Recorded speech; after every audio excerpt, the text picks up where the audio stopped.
let's have a look at our formation filing. If this is our nail, okay, we are literally going to file in the form of an R. Okay, step number 1 is going to be your side walls and your lower arches and your free edge. Okay, can I have the other colors too? Thanks. Step number 2 is going to be your tabletop. This is that bend by your arch and the straight tabletop that this creates. This tabletop is going to sit there on the nail. Okay, so let's first file step 1 and 2, and then I'll carry on with step 3 and 4 so that I can actually show you on the nail. Okay, so step 1, side walls. It's important to support, counter pressure on the side and support your file. When you do your lower arch, please turn your hand all the way to the side. Okay. The client won't fall off the chair, right? The client won't fall off the chair. It's not like that TikTok that went viral. I want you to have a look at that piece. That's excess. The growth channel sits there. Can you see that? My coke is a bit thick. Okay, can you see what I'm doing? Okay, so it's important to keep your file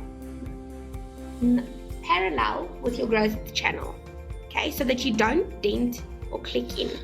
And you're going to slow and steady. I'm using my index finger to pull my client's skin away. Slow and steady.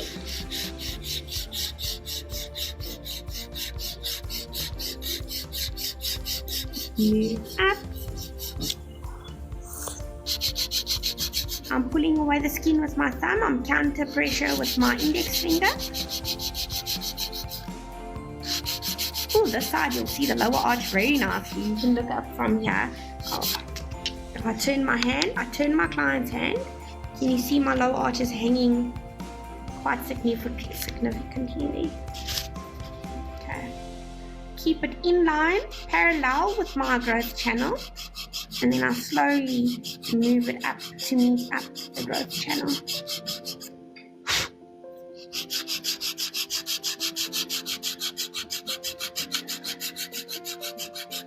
The whole idea with the lower arches, and again, this was a moment for me when I went through my training that I could never figure out. What are you trying to achieve with getting the lower arch proper? So the filing up is important, right, Shanice? Yes, the filing up is important. Like I said, this allows the strength in the nail. If your nail is going to be hanging down and you leave it like that, it's going to create a weakness right there. So when your client bumps their nails, it's going to snap. And it looks thick. Okay. In order to get that nice square look, it's important to have your file 90 degrees with your nail. Okay, we're not tilting in or tilting up. We're just keeping it straight. For training purposes, we use the core safety bit because it's rounded at the tip. You can't be hurting anybody. Okay. When working on a long nail, I like to leave my bit out a little bit. It helps. Okay. We do take product down on about 16 or 17 RPMs. Okay. So, step number 2 is our tabletop, guys. So I'm only going to focus first on taking down the product in the middle, because this is going to show me how much product I still need to take off on the side. Okay. But before starting on the pink, you're going to create a ditch. Just make sure you start on the white line first. Okay. Or you can turn it into your side view. It's important to pull towards yourself. I'm not going from side to side. I'm only working in the middle of my nail. I'm keeping my bit parallel with the line that I just filed. Okay. My bit stays parallel to my growth channel. I'm creating that tabletop. I'm not touching that cuticle area yet. Okay. Just pulling it towards myself. Check at it from your front view. Can you see what I'm doing? Okay, check it from the front view.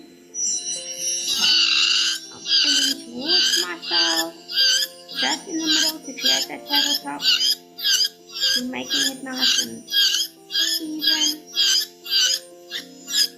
And now I want you to see from the top.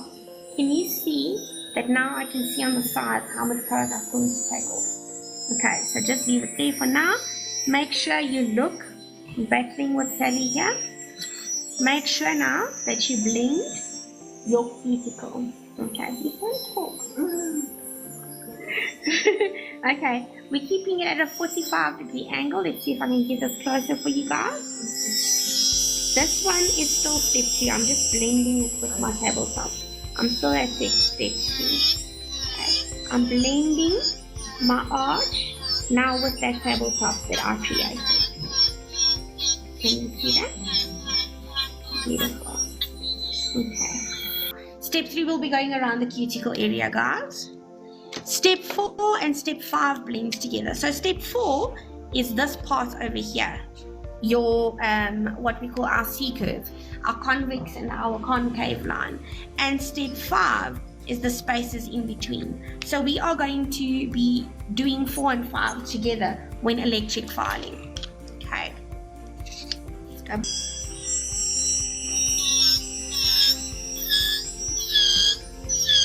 Keeping your pressure even, pulling it towards you. You are now creating it or making it as smooth as possible.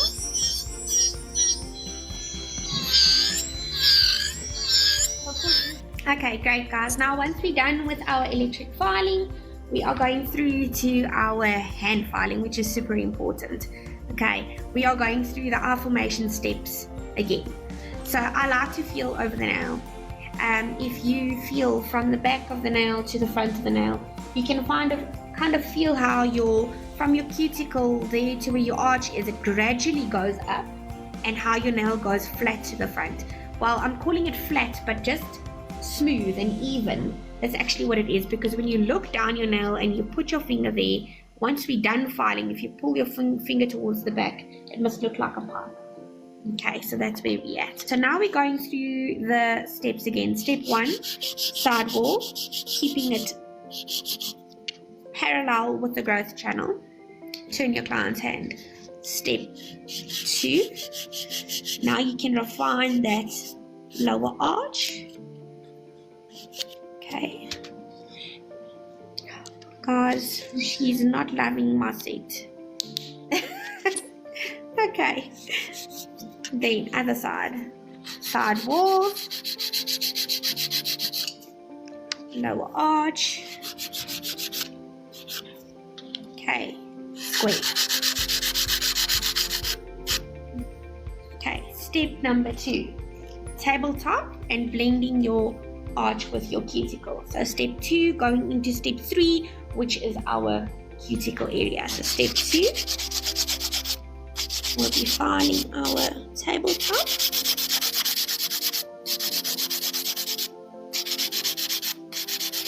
You pay for the whole file, so please use the service of your whole file. Let's go back. Okay, I was blending my cuticle with my tabletop, and now I am blending my cuticle. Now I want you to also see the angle that I'm working in. Can I have a cookie there? Okay. So now we have to file there and there to blend your cuticle nicely and get it rounded up and even. Okay, so when I'm doing that, I'm keeping my file diagonally face down. It gives me the most usage of my file. Instead of doing this, and you'll just be cutting into your client's skin. So use your finger to pull that skin away and diagonally just blend your cuticle nicely there. See how it files away? And I'm going in a rounded motion with my wrist. Okay, I'll zoom out a little for the others, then you can see what the motion of my hand on this side.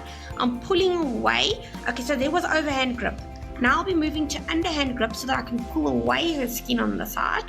And I'll be doing the same, keeping it in a diagonal like that, blending my cuticle nicely at the top. Okay. Step number 4 will then be making sure that your C curve is even from side to side. So I'll be looking down the barrel of my nail. I'm putting my finger on my arch so that I don't file it away. Then I'm putting my file against my finger, guys, and I'm using the whole surface of my file to evenly blend, evenly blend. There we go. Then the only spaces that are left are these little spaces in between that have not been blended yet. Okay, so now we'll literally be taking our file, also diagonally, just blending it up, overhand grip, blending those spaces in between. Now when we look at our French, it's nice and thin and even, and if we feel it, it's nice, and you can feel it for me. Nice and thin and even.